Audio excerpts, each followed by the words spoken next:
ನನ್ನ ಎಲ್ಲ ಆಧ್ಯಾತ್ಮಿಕ ಬಂಧುಗಳಿಗೆ ಪ್ರಣಾಮಗಳನ್ನು ಸಲ್ಲಿಸುತ್ತಾ, ಬಂಧನಗಳು ಬಹಳ ಸೂಕ್ಷ್ಮ, ವ್ಯಾಪಕ ಹಾಗೂ ಬಲಿಷ್ಠ. ಅವುಗಳನ್ನು ಸಹಜವಾಗಿ ಕಣ್ಣಿನಿಂದ ನೋಡಲಿಕ್ಕಾಗದು. ಸಾಮಾನ್ಯ ಬುದ್ಧಿಗೆ, ಮನಕ್ಕೆ ಬಂಧನಗಳ ಪರಿಚಯವೂ ಆಗುವುದಿಲ್ಲ. ಎಲ್ಲ ದೇಶ ಕಾಲಗಳಲ್ಲಿ ವ್ಯಕ್ತಿಯ ಮನಸ್ಸು ಈ ಬಂಧನಗಳಿಗೆ ಒಳಗಾಗಿರುತ್ತದೆ. ಈ ಬಂಧನಗಳಿಂದ ಬಿಡುಗಡೆಯಾಗುವುದು ಸುಲಭವಲ್ಲ, ಏಕೆಂದರೆ ಅವು ಅಷ್ಟು ಬಲಿಷ್ಠ. ಬಂಧನಗಳಲ್ಲಿ ಎರಡು ಬಗೆ, ಒಂದು ಪ್ರಿಯ, ಇನ್ನೊಂದು ಅಪ್ರಿಯ. ಮನಸ್ಸಿಗೆ ಒಂದು ಬಗೆಯ ಸಮಾಧಾನದ ಸುಖದ ಭಾಸವನ್ನು ಉಂಟು ಮಾಡುವಂಥವು ಪ್ರಿಯ ಬಂಧನಗಳು. ಅದಕ್ಕೆ ಬದಲಾಗಿ ಮನಸ್ಸಿಗೆ ಅಸಮಾಧಾನ ದುಃಖದ ಭಾವನೆಯನ್ನು ಉಂಟು ಮಾಡುವಂಥ ಬಂಧನಗಳು ಅಪ್ರಿಯ ಬಂಧನಗಳು. ಅವಿದ್ಯ, ಅಸ್ಮಿತ, ರಾಗ, ದ್ವೇಷ, ಅಭಿನಿವೇಶ ಎಂದು 5 ಬಂಧನಗಳು. ಈ 5ರಲ್ಲಿಯೂ ಮತ್ತೆ ಪ್ರಿಯ ಅಪ್ರಿಯ ಎಂದು ಎರಡೆರಡು ಪ್ರಕಾರಗಳು. ಒಟ್ಟು 10 ಬಲ್ಯಾಡ ಬಂಧನಗಳು. ಪ್ರಿಯ ಬಂಧನಗಳು ಪ್ರಿಯಕರವಾಗಿರುವುದರಿಂದ ಅವು ಬಂಧನಗಳೆಂದು ಎನಿಸುವುದೇ ಇಲ್ಲ. ಹೀಗಾಗಿ ಪ್ರಿಯ ಬಂಧನಗಳನ್ನು ಗುರುತಿಸುವುದಾಗಲಿ ಅಥವಾ ಅವುಗಳಿಂದ ಬಿಡುಗಡೆ ಹೊಂದುವುದಾಗಲಿ ಅಷ್ಟು ಸುಲಭವಲ್ಲ. ಅಪ್ರಿಯ ಬಂಧನಗಳು ಪ್ರಿಯಕರವಲ್ಲದರಿಂದ ಅವುಗಳನ್ನು ಸುಲಭವಾಗಿ ಗುರುತಿಸಬಹುದು. ಪ್ರಯತ್ನಿಸಿದರೆ ಅವುಗಳಿಂದ ಬಿಡುಗಡೆಯನ್ನು ಹೊಂದಬಹುದು. ಒಬ್ಬ ವ್ಯಕ್ತಿಯ ಕೈಕಾಲುಗಳನ್ನು ಹಗ್ಗದಿಂದ ಕಟ್ಟಿ ಹಾಕಿದರೆ ಇದು ನನ್ನ ಸ್ವಾತಂತ್ರ್ಯವನ್ನು ಹರಣ ಮಾಡಿದೆ ಎಂದು ಆ ವ್ಯಕ್ತಿಗೆ ಸುಲಭವಾಗಿ ಗೊತ್ತಾಗುತ್ತದೆ. ಅವನು ಅದರಿಂದ ಪಾರಾಗುವ ಎಲ್ಲ ಪ್ರಯತ್ನವನ್ನು ಮಾಡುತ್ತಾನೆ. ಇದು ಕಣ್ಣಿಗೆ ಕಾಣುವ ಬಂಧನ, ಆದ್ದರಿಂದ ಅವನು ಅದನ್ನು ಸುಲಭವಾಗಿ ಕತ್ತರಿಸಿಕೊಂಡು ಪಾರಾಗಬಹುದು. ಇದು ಅಪ್ರಿಯ ಬಂಧನ. ದಂಪತಿಗಳಾಗುವವರು ಮದುವೆಯಲ್ಲಿ ಉಂಗುರವನ್ನು, ಮಾಲೆಯನ್ನು ಪರಸ್ಪರ ವಿನಿಮಯ ಮಾಡಿಕೊಳ್ಳುತ್ತಾರೆ. ಪ್ರೀತಿಯ ಭಾವ ಬಂಧನಕ್ಕೆ ಒಳಗಾಗುತ್ತಾರೆ. ಒಬ್ಬನಿಗೆ ನೆಂಟರು ಲಕ್ಷಾಂತರ ರೂಪಾಯಿ ಬೆಲೆ ಬಾಳುವ ರತ್ನದ ಹರಳಿನ ಉಂಗುರವನ್ನು ಮಾಡಿ ಹಾಕಿದ್ದಾರೆ. 80 ವರ್ಷ ವಯಸ್ಸಾದರೂ ಅವನು ಆ ಹರಳಿಗೆ ಅಂಟಿಕೊಂಡಿರುತ್ತಾನೆ. ಅದು ಅವನಿಗೆ ಬಂಧನವೆನಿಸುವುದಿಲ್ಲ. ಆಯುಷ್ಯದ ಕೊನೆಗಾಲದಲ್ಲಿ ಅಕಸ್ಮಾತ್ ಪರವಸ್ತುವಿನ ಸ್ಮರಣೆಯಾಗಿ ಇದು ಬಂಧನವೆನಿಸಬಹುದು, ಆದರೆ ಕಾಲ ಮೀರಿ ಹೋಗಿರುತ್ತದೆ. ಬಂಧನ ಶಾಶ್ವತವಾಗಿ ಬಿಡುತ್ತದೆ. ಇದು ಪ್ರಿಯ ಬಂಧನ. ಸಭೆ ಸಮಾರಂಭಗಳಲ್ಲಿ ನಮಗೆ ಮಾಲಾರ್ಪಣೆ ಮಾಡುತ್ತಾರೆ. ಆಗ ನಮಗೆ ಸಭೆಯಲ್ಲಿ ನಾವೇ ಶ್ರೇಷ್ಠರೆನಿಸುತ್ತದೆ. ನಮಗರಿಯದಂತೆ ನಾವು ಹೂಮಾಲೆಗೆ ಅಂಟಿಕೊಂಡು ಬಿಡುತ್ತೇವೆ. ಮುಂದೆ ಎಲ್ಲ ಸಭೆಗಳಲ್ಲಿಯೂ ನಾವು ಮಾಲಾರ್ಪಣೆಗೆ ದಾರಿ ಕಾಯುವಂತಾಗುತ್ತದೆ. ಒಂದು ಒಳ್ಳೆಯ ಪದ್ಧತಿ ಎಂದು ಪ್ರಾರಂಭವಾದ ಮಾಲಾರ್ಪಣೆಯು ಮುಂದೆ ಬಂಧನವಾಗಿ ಪರಿಣಮಿಸುತ್ತದೆ. ಅಂಥ ಸಭೆ ಸಮಾರಂಭಗಳಲ್ಲಿ ಯಾರಾದರೂ ನಮ್ಮ ಜೈಕಾರ ಮಾಡಿದರೆ ತೀರಿತು, ನಾವು ಉನ್ಮತ್ತರಾಗುವಂತಾಗುತ್ತದೆ. ನಮ್ಮನ್ನೇ ನಾವು ಮರೆಯುತ್ತೇವೆ. ನಮ್ಮ ಅರಿವು, ಅನುಭವ, ಆಚಾರ ವಿಚಾರಗಳ ವಿಸ್ಮರಣೆ ಆಗುತ್ತದೆ. ನಮ್ಮ ಜೈಕಾರದ ಹೊರತು ನಮಗೆ ಬೇರೆ ಇನ್ನೇನು ಕಾಣಿಸದಂತೆ ಆಗುತ್ತದೆ. ಕೀರ್ತಿಯ ವಾರ್ತೆಯು ನಮ್ಮನ್ನು ನಮ್ಮ ಹೆಸರಿಗೆ ಹಿತವಾಗಿ ಬಂಧಿಸಿಬಿಡುತ್ತದೆ. ಓರ್ವ ತರುಣನು ಸಾವಿರಾರು ರೂಪಾಯಿ ಬೆಲೆ ಬಾಳುವ ಹೊಸ ಬೂಟುಗಳನ್ನು ಧರಿಸಿದ್ದಾನೆ. ಅವುಗಳ ಕಾಂತಿಗೆ, ನಯ ನಾಜೂಕಿಗೆ ಮರುಳಾಗಿ ನಡೆದಿದ್ದಾನೆ. ಅವು ದಾರಿಯಲ್ಲಿ ಎಲ್ಲರ ಗಮನವನ್ನು ಸೆಳೆಯುತ್ತಲಿವೆ. ಎಷ್ಟೋ ಜನ ಅವನು ಧರಿಸಿದ ಆ ಹೊಸ ಬೂಟುಗಳನ್ನು ಗುಣಗಾನವನ್ನು ಮಾಡುತ್ತಾರೆ. ಅದನ್ನು ಕೇಳಿ ಅವನು ಮತ್ತಷ್ಟು ಹುರುಪಿನಿಂದ ನಡೆಯುತ್ತಾನೆ. ಆ ಹೊಸ ಬೂಟುಗಳು ಅವನ ಕಾಲುಗಳನ್ನು ಒತ್ತಿ ನೋಯಿಸುತ್ತಲಿವೆ.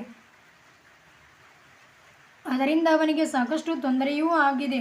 ಕಾಲಲ್ಲಿ ಒಂದು ಬಗೆಯ ಹುರುಪು, ಬೆಂಕಿ ಬಿಟ್ಟಿದೆ. ಅಷ್ಟಾದರೂ ಆ ತರುಣ ಬೂಟು ಕಳೆಯಲು ಇಷ್ಟಪಡುವುದಿಲ್ಲ, ಏಕೆಂದರೆ ಅದು ಪ್ರಿಯ ಬಂಧನ. ಪ್ರಪಂಚವನ್ನೆಲ್ಲ ತೊರೆದು ಸನ್ಯಾಸಿಯಾದ ನಾವು ಮಠ ಮಂದಿರಗಳನ್ನು ಕಟ್ಟಿಕೊಳ್ಳುತ್ತೇವೆ. ಆ ಬಳಿಕ ನಾವು ಆಯುಷ್ಯದುದ್ದಕ್ಕೂ ಆ ಮಠದ 4 ಗೋಡೆ ಬಿಟ್ಟು ಹೊರಗೆ ಬರುವ ಹಾಗೇ ಇಲ್ಲ. ಬಂದರೆ ಲೋಕಾಪವಾದ ಬಿಟ್ಟಿದ್ದಲ್ಲ, ಕಿರಿಯ ಸಂಸಾರವನ್ನು ಬಿಟ್ಟು ಹಿರಿಯ ಸಂಸಾರವನ್ನು ಹೊಕ್ಕಂತಾಗುತ್ತದೆ. ಅದರಿಂದ ಪರಮೋನ್ನತವಾದ ಆಧ್ಯಾತ್ಮಿಕ ಸ್ವಾತಂತ್ರ್ಯವನ್ನು ಕಳೆದುಕೊಂಡು ಬಿಡುತ್ತೇವೆ. ಬಿಟ್ಟೇನೆಂದರೆ ಬಿಡದಿ ಮಾಯೆ ಎಂದು ಅಕ್ಕಮಹಾದೇವಿಯವರು ಹೇಳಿದಂತೆ ಸನ್ಯಾಸಿ, ಸಂಸಾರಿ ಎಲ್ಲರನ್ನೂ ಈ ಮಾಯೆ ಪ್ರಿಯ ಅಥವಾ ಅಪ್ರಿಯವಾಗಿ ಪ್ರಪಂಚಕ್ಕೆ ಬಂಧಿಸಿಟ್ಟಿದೆ. ಈ ಬಂಧನದಿಂದ ಪಾರಾಗಿ ಅಥವಾ ಈ ಬಂಧನದ ಪರಿಣಾಮಕ್ಕೆ ಒಳಗಾಗದಂತೆ ಬದುಕಿ ಇರುವವನೇ ಧನ್ಯನು. ಸಾಕ್ರಟೀಸ್ ಮಹಾಜ್ಞಾನಿ, ಆದರೆ ಕುರೂಪಿ. ಆತನ ಹೆಂಡತಿ ಸುರೂಪಿ, ಆದರೆ ಕಲಹ ಪ್ರಿಯೆ. ಹೆಜ್ಜೆ ಹೆಜ್ಜೆಗೂ ಏನಾದರೂ ಕಾರಣಕ್ಕೆ ಗಂಡನ ಕೂಡ ಜಗಳ ಮಾಡುತ್ತಿದ್ದಳು. ತತ್ವಜ್ಞಾನಿಯಾದ ಸಾಕ್ರಟೀಸ್ ಮಾತ್ರ ನಗುನಗುತ್ತಾ ಅವಳೊಂದಿಗೆ ಬಾಳಿಕೊಂಡಿದ್ದ. ಒಂದು ದಿನ ಒಬ್ಬ ವ್ಯಕ್ತಿ ಸಾಕ್ರಟೀಸನಿಗೆ ಕೇಳಿದ, ಸಾಕ್ರಟೀಸರೇ, ಜಗತ್ತೆಲ್ಲ ನಿಮ್ಮನ್ನು ಮಹಾಜ್ಞಾನಿ ಎಂದು ಕೊಂಡಾಡುತ್ತದೆ, ಆದರೆ ಇಂಥ ಕಲಹ ಪ್ರಿಯ ಹೆಂಡತಿಯನ್ನು ಮದುವೆ ಆಗಬಾರದೆಂದು ನಿಮಗೆ ಹೇಗೆ ತಿಳಿಯಲಿಲ್ಲವೇ? ಹೌದು, ಅವಳು ಕಲಹಪ್ರಿಯಳು ಎಂಬುದನ್ನು ತಿಳಿದೇ ಆಕೆಯನ್ನು ಮದುವೆಯಾದೆ. ಅವಳು ಮೊದಲೇ ಅಪ್ರತಿಮ ಸುಂದರಿ.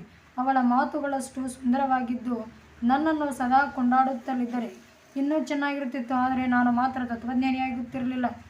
ಈ ಜಗತ್ತಿನಲ್ಲಿ ನನ್ನನ್ನು ಸದೈವ ಜಾಗೃತವಾಗಿಟ್ಟು ತತ್ವ ಚಿಂತನೆಗೆ ತೊಡಗಿಸಿದ ಏಕೈಕ ವ್ಯಕ್ತಿ ಎಂದರೆ ನನ್ನ ಈ ಜಗಳಗಂಟಿ ಹೆಂಡತಿ ಎಂದನಂತೆ ಸಾಕ್ರಟೀಸ್. ಸಾಕ್ರಟೀಸನ ಹೆಂಡತಿ ಜಾಂತಿಪಿ ಆತನಿಗೆ ಸಾಕಷ್ಟು ತೊಂದರೆ ಕೊಟ್ಟಿದ್ದಾಳೆ. ಆದರೂ ಮಹಾಜ್ಞಾನಿ ಸಾಕ್ರಟಿಸ್ ಅವಳನ್ನು ತಿರಸ್ಕರಿಸಲಿಲ್ಲ. ಅವಳ ಸಿಟ್ಟಿನ ಸ್ವಭಾವವನ್ನೇ ಬಳಸಿಕೊಂಡು ತಾನು ಮಹಾನ್ ತತ್ವಜ್ಞಾನಿಯಾದ. ಅದು ಆತನ ಜಾಣ್ಮೆ. ಆದರದು ಸಾಮಾನ್ಯರಿಗೆ ಸಾಧ್ಯವಾದುದಲ್ಲ. ಇಂಥ ವಿಷಮ ಸಂಸಾರದಲ್ಲಿದ್ದು ಮಹಾತ್ಮನೆನಿಸುವುದು ಸುಲಭವಾದದ್ದಲ್ಲ. ಸಾಕ್ರಟಿಸ್, ತುಕಾರಾಮ, ಗಟ್ಟಿವಾಳಯ್ಯನಂಥ ಒಬ್ಬಿಬ್ಬರಿಗೆ ಮಾತ್ರ ಅದು ಸಾಧ್ಯ. ಬಂಧನವು ಹೀಗೆ ಪ್ರಿಯವಾಗಿರಲಿ ಅಪ್ರಿಯವಾಗಿರಲಿ ಅದರಿಂದ ಸಾಮಾನ್ಯರಿಗೆ ದುಃಖ ತಪ್ಪಿದ್ದಲ್ಲ. ಆ ದುಃಖವನ್ನು ಕಳೆದುಕೊಳ್ಳಬೇಕಾದರೆ ನಾವು ಭಾವ ಬಂಧನದಿಂದ ಬಿಡುಗಡೆ ಹೊಂದಲೇಬೇಕು. ಅದಕ್ಕಾಗಿ ನಾವು ಸದ್ಗುರುವಿನ ಬಳಿಗೆ ಸಾಗಬೇಕು. ಕೃಷ್ಣನು ಅರ್ಜುನನ ಸಾರಥಿ, ಮೇಲಾಗಿ ಸಂಬಂಧಿಕ. ಆದರೆ ಯುದ್ಧದ ಸಮಯ ಬರುವವರೆಗೆ ಕೃಷ್ಣನು ಅರ್ಜುನನಿಗೆ ಗೀತೋಪದೇಶ ಮಾಡಲಿಲ್ಲ. ಯುದ್ಧರಂಗದಲ್ಲಿ ಅರ್ಜುನನು ಕೃಷ್ಣನ ಎದುರಿಗೆ ಕೈಮುಗಿದು ಕುಳಿತುಕೊಂಡನು. ಶಿಷ್ಯಸ್ತೋಹಂ ಶಾದಿಮಾಂ ತ್ವಾಂ ಪ್ರಪನ್ನಂ. ನಾನು ನಿನಗೆ ಶಿಷ್ಯನಾಗಿದ್ದೇನೆ, ನಿನಗೆ ಶರಣು ಬಂದಿದ್ದೇನೆ ಗುರುವೇ, ನನಗೆ ನೀನು ಆತ್ಮೋಪದೇಶ ಮಾಡಿ ಕಾಪಾಡು ಎಂದನು. ತಕ್ಷಣ ಕೃಷ್ಣನ ಮುಖದಿಂದ ಗೀತಾಮೃತ ಹರಿಯಲು ಪ್ರಾರಂಭವಾಯಿತು. ಅದೇ ಗೀತೆಯು ಮೊದಲೇ ಪ್ರವೇಶಿಸಿದರೆ ಮಹಾಭಾರತ ನಡೆಯುತ್ತಿರಲಿಲ್ಲ. ಆದ್ದರಿಂದ ಶಿಷ್ಯನು ಶ್ರೀ ಗುರುವಿನ ಬಳಿ ಸೂಕ್ತ ಸಮಯದಲ್ಲಿ ಹೋಗಿ ಶರಣಾಗತನಾಗಬೇಕು. ಆಗ ಶ್ರೀ ಗುರುವು ನಮಗೆ ಭವಬಂಧನದಿಂದ ಬಿಡುಗಡೆಯಾಗುವ ದಾರಿಯನ್ನು ತೋರುತ್ತಾನೆ. ಆಂತರಿಕ ಸ್ವಾತಂತ್ರ್ಯದ ಸಂತಸ ಎಂದರೆ ಆತ್ಮಾನಂದದ ನೆಲೆಕಲೆಗಳನ್ನು ಹೇಳಿಕೊಡುತ್ತಾನೆ.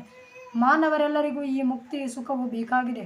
ಜಗತ್ತಿನ ವಿವಿಧ ಧರ್ಮಗಳಿಗೆ ಸಾಧನೆ ಸ್ವರ್ಗ ಬೇರೆ ಬೇರೆಯಾಗಿರಬಹುದು, ಆದರೆ ಆಂತರಿಕ ಸ್ವತಂತ್ರದ ಸಂತಸ ಮಾತ್ರ ಎಲ್ಲ ಧರ್ಮದವರಿಗೆ ಒಂದೇ ಆಗಿದೆ.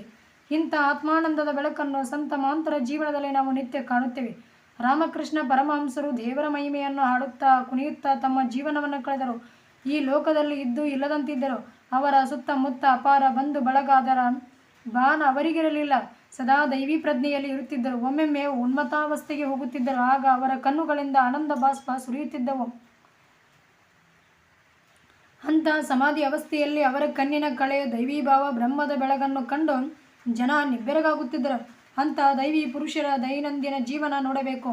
ಅವರು ಸತಿ ಶಾರದಾದೇವಿಯನ್ನು ಒಂದು ದಿನವೂ ತಿರಸ್ಕರಿಸಲಿಲ್ಲ, ಬೈಯಲಿಲ್ಲ, ಅನಾದರದಿಂದ ಕಾಣಲಿಲ್ಲ. ಬದಲಾಗಿ ಶಾರದಾದೇವಿಯನ್ನು ಸಾಕ್ಷಾತ್ ಕಾಳಿಕಾ ಮಾತೆ ಎಂದು ಭಾವಿಸಿದರು. ಎಂಥ ಮಗುವಿನ ಮುಗ್ಧತೆಯದು! ಪ್ರಪಂಚದಲ್ಲಿದ್ದು ಪ್ರಪಂಚಕ್ಕೆ ಅಂಟಿಕೊಂಡಿರಲಿಲ್ಲ. ಪರಮಹಂಸರಾಗಿ ಆನಂದ ವಿಹಾರಿಗಳಾಗಿದ್ದರು. ಅದೇ ನಿಜವಾದ ಜೀವನ್ಮುಕ್ತಿ. ಹಾಗೆ ಮನುಷ್ಯನು ಈ ಪ್ರಪಂಚದಲ್ಲಿ ಪರಮಹಂಸನಾಗಿರಬೇಕು. ಮನೆಯಲ್ಲಿದ್ದರೂ ಆ ಮನೆ ನಮ್ಮನ್ನು ಬಂಧಿಸಬಾರದು, ಮಠದಲ್ಲಿದ್ದರೂ ಆ ಮಠ ನಮ್ಮನ್ನು ಕಟ್ಟಿ ಹಾಕಬಾರದು. ಎಂದರೆ ನಾವು ಈ ಜಗತ್ತಿನಲ್ಲಿ ಇದ್ದು ಇಲ್ಲದಂತಿರಬೇಕು. ಅದು ಪರಮಹಂಸಾವಸ್ಥೆ, ಅನಾರಂದರಿದವರ ನಿಜ ನಿಲುವು. ಈ ನಿಜದ ನಿಲುವನ್ನು ಗಳಿಸಲು ವಯೋಮಿತಿ ಇಲ್ಲ. ಲೌಕಿಕ ವಿದ್ಯೆಗೆ ವಯೋಮಿತಿ, ಅಲೌಕಿಕ ವಿದ್ಯೆಗಲ್ಲ. ಆ ಬಾಲ ವೃದ್ಧರಾದಿಯಾಗಿ ಯಾರಾದರೂ ಈ ಪರಮಹಂಸಾವಸ್ಥೆಯನ್ನು ಗಳಿಸಬಹುದಾಗಿದೆ. ಅದಕ್ಕಾಗಿ ಶಿಷ್ಯನು ಅನಾರಂದರಿತ ಸದ್ಗುರುವಿನ ಚರಣಕ್ಕೆ ಶರಣಾಗಬೇಕು. ನಮ್ಮ ಮನಸ್ಸು ಎಲ್ಲ ಬಂಧನಗಳ ಭಾರವನ್ನು ಕಳೆದುಕೊಂಡು ಮುಕ್ತವಾಗಬೇಕು.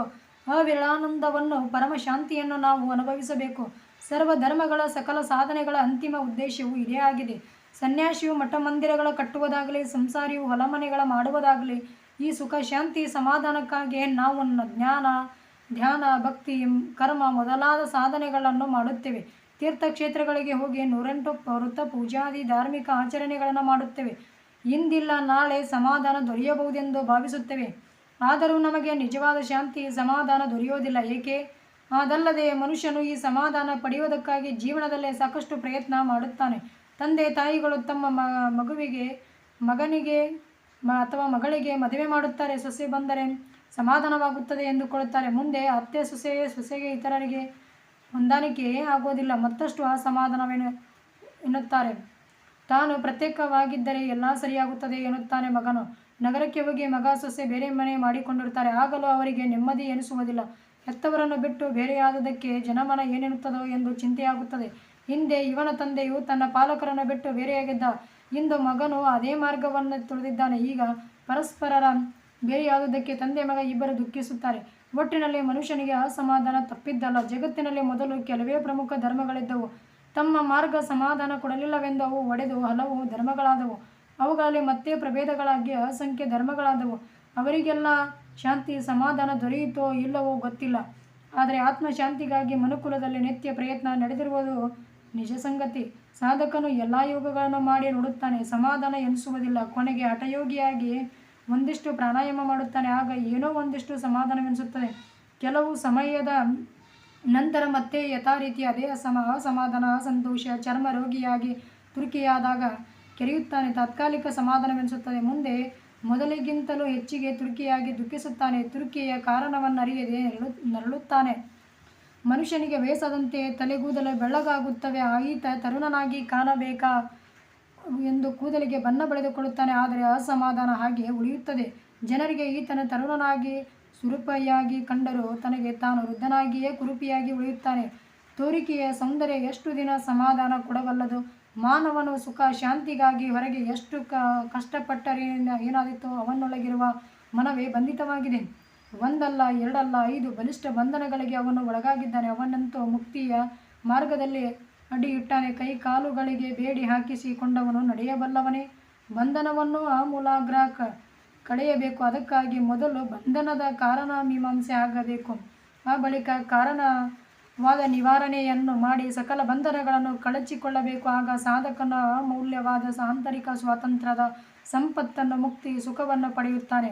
ಒಬ್ಬ ಮನುಷ್ಯ ಒಂದು ಗಿಳಿಯನ್ನು ತಂದು ಪಂಜರದಲ್ಲಿಟ್ಟಾಗ ಅದು 16,000 ರೂಪಾಯಿ ಬೆಲೆ ಬಾಳುವ ಸುಂದರ ಪಂಜರ. ದೇಶ ವಿದೇಶಗಳಿಂದ ಗಿಳಿಗೆಂದು ಹಣ್ಣು ಹಂಪಲಗಳನ್ನು ತರಿಸಿದ್ದಾನೆ. ಬಂಗಾರ ಬಟ್ಟಲಲ್ಲಿ ಹಾಲನ್ನು ಹಾಕಿ ಹಣ್ಣು ಹಂಪಲ ಸಹಿತ ಪಂಜರದಲ್ಲಿಟ್ಟಾನೆ. ಆದರೆ ಪಂಜರದ ಗಿಳಿಯ ಹಾಲು ಹಣ್ಣು ಏನನ್ನು ಮುಟ್ಟದೆ ಮೌನವಾಗಿ ಖಿನ್ನವಾಗಿದೆ. ಪಂಜರದ ಮಾಲೀಕ ಕೇಳಿದ, ಏಕೆ ಗಿಳಿಯೇ, ನಿನ್ನ ಮುಖದಲ್ಲಿ ಕಳೆಯಿಲ್ಲವಲ್ಲ? ನೀನು ಹಣ್ಣು ಹಾಲು ಏನನ್ನು ಮುಟ್ಟದೆ ಮೌನವಾಗಿದೆಯಲ್ಲ, ಯಾಕೆ? ಗಿಳಿ ಹೇಳಿತು, ಮನುಷ್ಯನೇ, ಈ ಹಣ್ಣು ಹಾಲು ಬೆಳ್ಳಿ ಬಂಗಾರ ಯಾವುದನ್ನು ನನಗೆ ಬೇಕಿಲ್ಲ. ನನಗೆ ಬೇಕಾಗಿರೋದು ನಿನ್ನ ಈ ಪಂಜರದಿಂದ ಮುಕ್ತಿ. ಇದರ ಬಾಗಿಲು ಒಮ್ಮೆ ತೆರೆದು ನೋಡು. ಹೊರಗೆ ಹೋಗಿ ನಾನೆಷ್ಟು ಸಂತೋಷದಿಂದಿರುತ್ತೇನೆ. ವಿಶಾಲಾಗಸದಿ ಮನ ಬಂದಂತೆ ಹಾರುವೆ.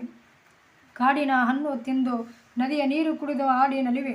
ಮಾಲೀಕ ಹೇಳಿದ, ಗಿಳಿಯೇ, ನಿನಗೆ ಗೊತ್ತಿಲ್ಲ, ಕಾಡಿನಲ್ಲಿ ಗಿಡುಗನಂಥ ಕ್ರೂರ ಪಕ್ಷಿಗಳಿವೆ. ನಿನ್ನಲ್ಲಿ ನೆಮ್ಮದಿಯಿಂದ ಇರಲಾರಿರಿ. ಮೇಲಾಗಿ ನಿನಗೆಲ್ಲಿ ಆಹಾರ ದೊರೆಯುವ ಸಂಭವವೂ ಕಡಿಮೆ. ನಿನ್ನ ಈ ಪಂಜರದಲ್ಲಿ ನಿನಗಾಗುವ ಭಯವೂ ಇಲ್ಲ, ಆಹಾರದ ಚಿಂತೆಯೂ ಇಲ್ಲ. ನಾನು ಪ್ರೀತಿಸುವುದು ಪರಮ ಸ್ವಾತಂತ್ರ್ಯವನ್ನು. ಅದೊಂದಿದ್ದರೆ ನಾನು ಯಾವುದನ್ನು ಲೆಕ್ಕಿಸುವುದಿಲ್ಲ. ನಿನ್ನ ಈ ಪಂಜರದ ಭೋಗ ಭಾಗ್ಯ ನಿನಗೇ ಇರಲಿ. ದಯವಿಟ್ಟು ನನ್ನನ್ನು ಮುಕ್ತಿಗೊಳಿಸು ಎಂದು ಗಿಳಿ ಹೇಳಿತು.